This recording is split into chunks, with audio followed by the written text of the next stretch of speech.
I'm going to discuss the role of surface sensors in our management of total knee replacement.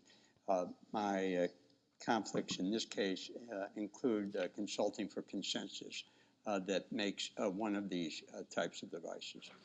The use of patient-reported outcome measures, that is PROMs, has been critical to the success of total knee arthroplasty. It's helped us evaluate new implants, materials, and surgical techniques. It's been essential to the development of perioperative protocols, and it's had a major impact on the decisions that we use regarding treatment and care of patients. The problem, among others, with PROMs is that they're virtually useless in the early postoperative period, and they give very little objective functional information about how a total knee is actually performing.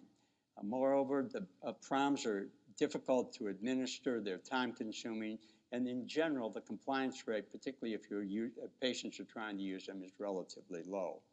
And they don't measure patient satisfaction. So surface sensors are emerging to allow objective measurements of specific functional outcomes.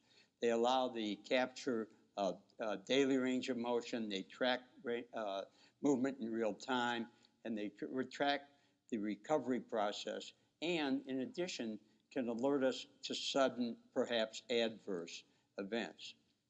There are some requirements, therefore, that we need to think about with regard to the use of surface sensors. Are they safe? Are they comfortable? Can they be used by all patient populations?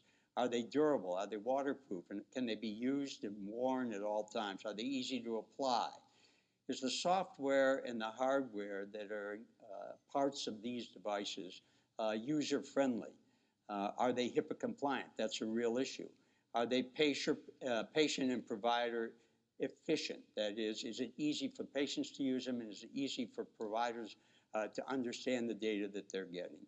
And is the information useful and accurate? Surface sensors can measure a number of things. They can measure the range of motion, they can measure the duration of exercises that patients are carrying out, the frequency with which these exercises are being done, the daily activity, for example, the number of steps the patients are taking during the day, how much they're walking during the day. They allow patients to record the level of pain in relationship to these activities, and if they want, that patients can also enter PROMs.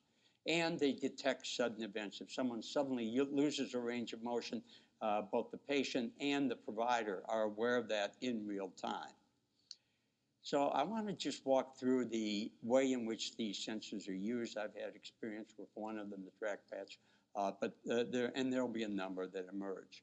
You can apply these sensors in the operating room at the beginning, at the end of the case, or you can apply them in the early postoperative period.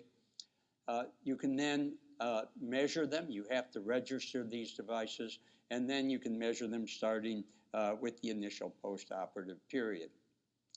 Patients then go home with them, and then they can carry out their own exercise program. They can monitor their exercise program. They can monitor the activities that they do, and these activities are then transmitted to the provider, who can see these results in real time, both for that day and the cumulative experience of the patient over the treatment time rhythm. You can also begin to start correlating things like range of motion with other patient characteristics. For example, you can correlate range of motion with gender, as you can see there on the left. Or you could correlate a range of motion with BMI, if that was something interesting to you. And you can see that while patients with large BMIs seem to start a little higher, they progress a little slower than patients with slightly lower BMIs, at least in our initial cut of this information. So the use of surface sensors, along with conventional patient-reported outcomes, I think will make possible new advances in joint arthroplasty. By being objective, they'll allow the evaluation of new implants and materials and surgical techniques, many of which are discussed at this meeting, but have very little validation because the outcome measurement tools that we use are not sensitive to these things, for example, to the robotics.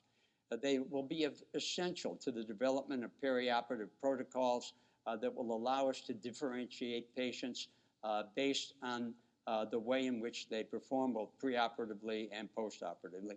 And they'll have a major impact on the decisions that arthroplasty surgeons make regarding the treatment and care